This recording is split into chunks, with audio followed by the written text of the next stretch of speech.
told you my first time meeting Bob Saget. Your first time, you're 18.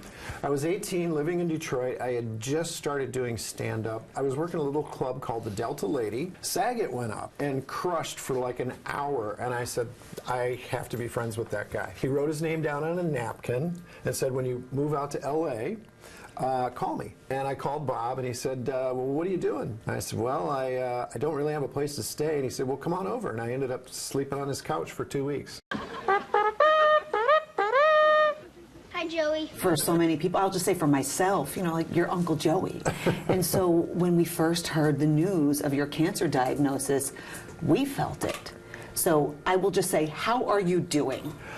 I'm doing great. I'm in remission from both of the cancers that I've had in the last year and a half. I had non-Hodgkin's lymphoma, went through serious chemo for 7 months, got, cleared. Hey, you're in remission. I went in for a routine PET scan to check on the lymphoma, and it was discovered that I had carcinoma in my throat, right at the base of my tongue here. So a week later, I was getting surgery. They removed a piece of my tongue, which is very painful surgery. And about 10 days after that, I was beginning radiation treatments. I had 35 radiation treatments. And then just recently, I was given kind of the golden ticket. Did you in remission. We rang the bell. Yeah, with both cancers. Oh, yeah. Thank goodness. I had a lot of loss in my life over the last 6 months. So many people are not, thank you, but so many people are not lucky enough to catch cancer when they can do something about it. So I know that you are not the poster child for cancer, but you have been through it. I prefer poster boy. Poster boy, poster boy, poster boy, poster man, poster man. But is there anything that you can offer? Because it sounds to me like early prevention helped save your life. Yeah, early screenings are everything. How? I want to back up just a little bit because you've had some hardship in your life. I lost my mom, my sister, and my niece to cancer. Oh. And so I got to go on that journey with them. I was lucky enough to spend a lot of time with them, and I saw how they went through it. And it was a powerful message to me when I was diagnosed. I want to have 1/10 of the strength that all three of those women had. And so when I was embarking on this journey, I really leaned heavily into that, and it kind of became a superpower. And I thought, I'm going to go through this with love and laughter just like they did. And so that has been, something that I get to carry with me and, talk about being the poster boy for cancer. This has allowed me to give a voice to encourage people about early screenings and getting those mammograms and prostate exams and colonoscopies, because I'm living proof now that early screening can save your life. Yeah, and I know that you have also given a voice to Aware Market. Yeah, so Aware Market was born in a very interesting way, and it was just I had a lot of time on my hands going through chemotherapy because I couldn't really physically do very much. So I wanted to know why my lymphatic system crashed. And I discovered that everything in my life was toxic, from my shampoo to the toilet paper to the garbage bags to snacks that I was eating, my clothing, everything was toxic. And I thought, wow, this is overwhelming. I need to fix this. Where do I start? So I thought, I'm going to just start with one thing. I replaced my toothpaste, and I thought my healthy journey just began. But I also became very aware, and it's because of what we wear as well. A lot of the clothing, even this watch band is made out of wool fibers, and so our skin breathes, and a lot of those PFAS and BPAs, we sweat, and it goes directly into our system. So I thought this is a really daunting task for people. How can I simplify this so that people can replace these items and not have to go through this extensive research that I've gone through? And that's when Aware Market was born. It was really a giant thought bubble, and I thought, I think I can help people. So now we read the labels for you. We do the vetting process.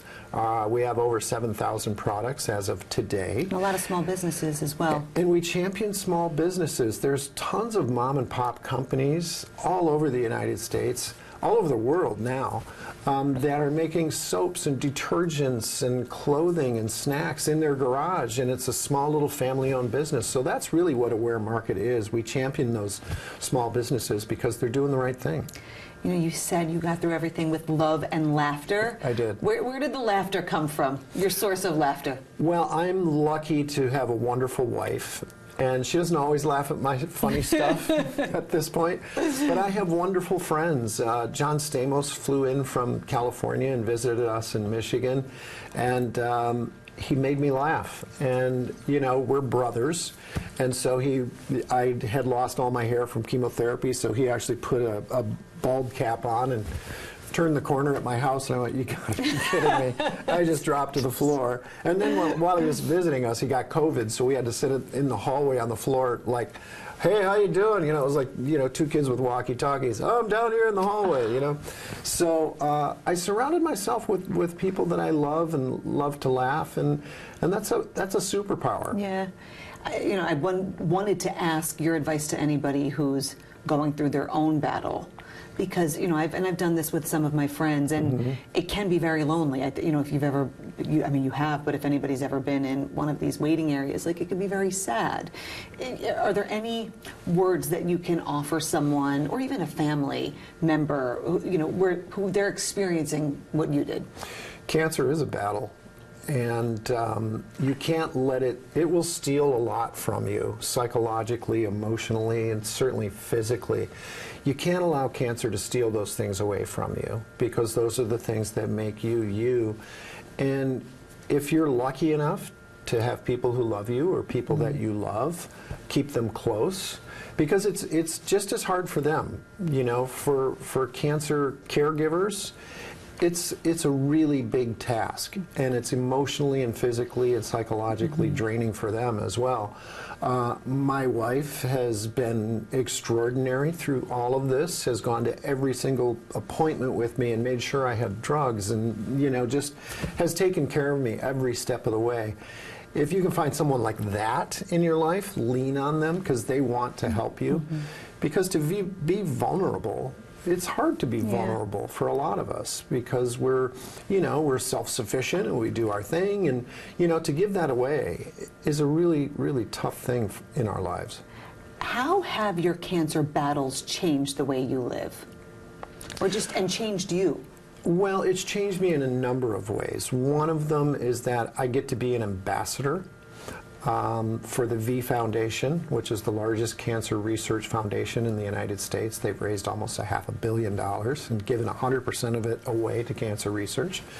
I also get to be an ambassador with the NHL for cancer fight, the Hockey Fights Cancer, and so I get to encourage people to get tested and talk to your doctors and really listen to your body. Had I not listened to my body and reacted quickly, I would have probably been in a world of hurt. So that's the change that I feel, is that now I get to be a voice against a really dreaded disease. And I think opening up that communication helps people. Just to bring it back to Full House, because I would be so mad at myself if I didn't get to ask you, you know, your best days then. Like, my poppy had this thing that he said to me when I was interviewing him before he passed, and he said, I'd give 1,000,000 tomorrows for one yesterday. I go back to that so often. Yeah. So, like, if you could go back to those yesterdays and be in those moments one more time, what yesterdays pop into your mind? Being a kid. You know, just being able to ride my bike and go to my friend's house and, you know, jump in the lake and go swimming and go fishing and climb trees and all of those wonderful kid things that you know, as an adult, you know, you don't look at a tree and go, ooh, I want to climb that. You know, I'm going to go jump in that lake right now.